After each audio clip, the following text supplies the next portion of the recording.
मला न कळते सारे गम गाण्याचे संगीत, मला न कळते सारे गम गाण्याचे संगीत. मी गातो जीवन गीत रे, मी गातो जीवन गीत. मला न कळते गाण्याचे संगीत, मी गातो जीवन गीत रे, मी गातो जीवन गीत. नमस्कार, मी सुवर्णा, तुमचं माझ्या चॅनलमध्ये खूप खूप स्वागत आहे. पहा ना, गाणं काहीच माहीत नसतं, फक्त एकच गीत माहीत असतं मानवाला, ते म्हणजे जीवनाचं गीत. आपलं जीवन कसं जगायचं ते माहीत असणं गरजेचं आहे. असं म्हणतात, पहा, लागलेली भूक, रिकामा पैसा आणि तुटलेलं मन खूप काही शिकवत असतं. जे ज्ञान डिग्र्या घेऊन प्राप्त होत नाही, ते ज्ञान तुम्हाला अगदी घर बसल्या मिळत असतं आणि ते ज्ञान आपणाला जीवनच देत असते. पोटात लागलेली भूक आपणाला बरंच काही शिकवत असते. ही भूक असते ना, ही भूक मानवाला स्वस्थ बसू देत नाही.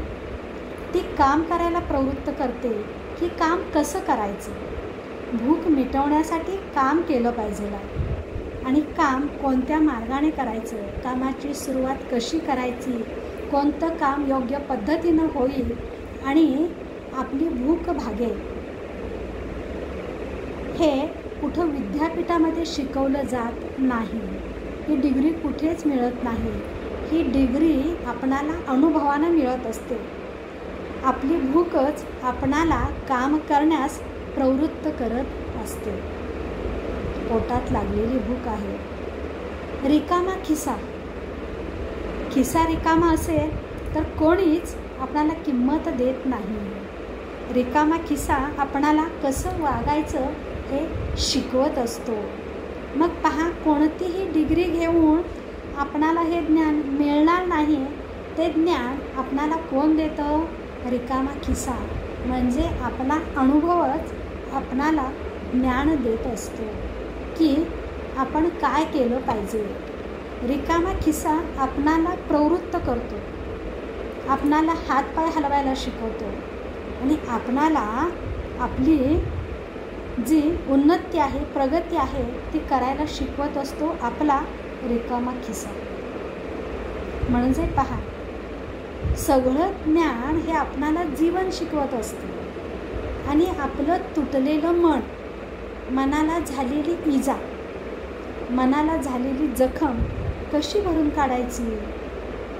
तर मनाची जखम भरून काढायला इथं आपले अनुभव महत्त्वाचे असतात. आपल्या मनावरची इजा, आपल्या मनावर झालेली जखम, म्हणजेच आपलं तुटलेलं मन असेल, मग दुःखी असेल, अपमान झाला असेल, एखादा विरह असेल, काही असू शकेल तुटलेलं मन म्हणजे.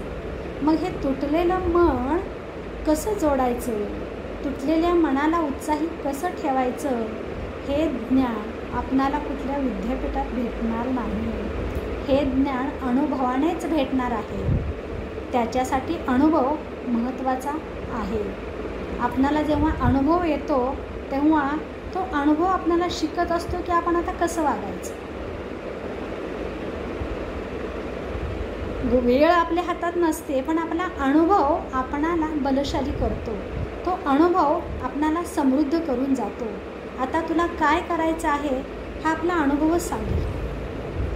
जेव्हा आपल्यावर एखादी परिस्थिती येते आणि त्या परिस्थितीनुसार आपण आता पुढे कसं वाटचाल करायची, परिस्थिती आपल्यावर अशी आली आहे, याच्यावर आपण मात कशी करायची, हे आपणाला कोण सांगत असतो? आपलं अनुभव, आपलं तुटलेलं मन, ती परिस्थिती, ती वेळ आपणाला सर्व काही सांगत असते. मग हे ज्ञान आपणाला पुस्तकातून भेटणार नाही, कुठली डिग्री घेऊन हे ज्ञान मिळणार नाही. तर हे ज्ञान म्हणजेच काय असतो? आपल्याला आलेला अनुभव असतो. आपल्या अनुभवाचे हे सगळे बोल असतात. ती परिस्थिती, तो काळ, ती वेळ, आपणाला बरंच काही शिकून जात असते आणि आपण मग परिपूर्ण होत असतो.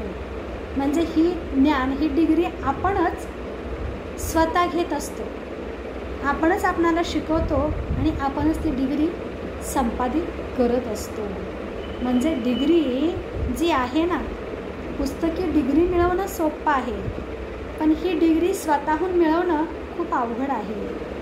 कारण ही डिग्री मिळण्यासाठी तावून सुलाखून निघावं लागतं, चटके सहन करावे लागतात, ठेच लागावी लागते. म्हणजे काहीतरी आपल्याकडं न्यूनगंडता असणं गरजेचं आहे, न्यूनगंड असणं गरजेचं आहे. त्याच्याशिवाय हे शिकायला मिळत नाही. आपणाला काहीतरी शिकायचं आहे तर ती न्यूनता असणं गरजेचं आहे. मग ते प्राप्त करण्याच्या दृष्टीनं आपण धडपड करत राहतो, प्रयत्न करत राहतो, त्याच्यापर्यंत आपण चालत राहतो आणि एक ना एक दिवस आपण ते ध्येय प्राप्त करतोच. कारण आपला अनुभव आपणाला हे सगळं करण्यास प्रवृत्त करत असतो. ती परिस्थिती प्रवृत्त करते, तो आपला रिकामा खिसा प्रवृत्त करतो, आपली भूक प्रवृत्त करते, आपलं तुटलेलं मन आपणाला प्रवृत्त करत असतं की उठ, तुला आता हे करायचं आहे. याच्याशिवाय तुझं जीवन सफल होणार नाही. म्हणजे तुला तुझं जीवन जगायचं आहे योग्यरित्या, तर हे सगळं करावंच लागेल. म्हणजे हे सगळं ज्ञान कुठे डिग्री घेऊन मिळत नाही. आपण स्वतः हे ज्ञान संपादन करायचं असतं आणि अनुभव आल्याशिवाय हे ज्ञान आपणाला मिळणं शक्यच नाही. म्हणजे आपणच आपला गुरु व्हायचं असतं. जेव्हा आपण आपला गुरु होतो तेव्हाच आपल्याला ते ज्ञान मिळत असतं. तेव्हा आपल्याला कळतं हातानं काय करायचं आहे, दान करायचं आहे, कानाने ऐकायचं आहे, डोळ्याने पाहायचं आहे, नाकाने श्वास घ्यायचा आहे आणि तोंडाने बोलायचं आहे. हे आपणाला खऱ्या अर्थानं तेव्हाच कळतं जेव्हा आपणाला ज्ञान आलेलं असतं. ती परिस्थिती आपणाला सांगत असते. परिस्थितीचे चटके बसल्याशिवाय आपणाला या गोष्टी उपजत नसतात आणि त्याच्याशिवाय तत्वाचे बोल आपले बाहेर पडत नसतात. तत्वज्ञान तेव्हाच आपल्या तोंडून येतं जेव्हा आपण ते भोगलेलं असतं, आपण सहन केलेलं असतं, आपण प्रत्येक गोष्टीला सामोरे गेलेलो असतो, तेव्हाच हे सगळं आपणाला प्राप्त होत असतं. अन्यथा सहजासहजी काहीच मिळत नसतं. आपणाला परिस्थितीच गुरुही बनवते, शिष्य बनवते. परिस्थिती आपणाला ज्ञान देते आणि आपण ज्ञान ग्रहण करतो आणि मग साहजिकच आपल्या तोंडून काही उद्गार, काही शब्द, काही वाक्य, काही तत्वाचे बोल हे आपोआप बाहेर पडत असतात. त्याच्यासाठी कुठं पाठांतर करावं लागत नाही. ते सहज आपोआप काय होत असतं, आपलं अंतर्मन आपणाला शिकवत असतं. बाह्य मनही शिकवतं, अंतर्मन शिकवतं, परिस्थिती शिकवते आणि मग अशा पद्धतीनं आपण आपलाच गुरु बनत असतो. कसे वाटले विचार अवश्य सांगा. स्वस्थ राहा, मस्त राहा, मजेत राहा, आनंदी राहा, उत्साही राहा आणि हो हां, व्हिडिओला लाईक करा, शेअर करा आणि कमेंट करायला विसरू नका. आणि चॅनेलला जर कोणी नवीन असेल तर सबस्क्राईब जरूर आणि जरूर करा. चला, तोपर्यंत सर्वांना मनपूर्वक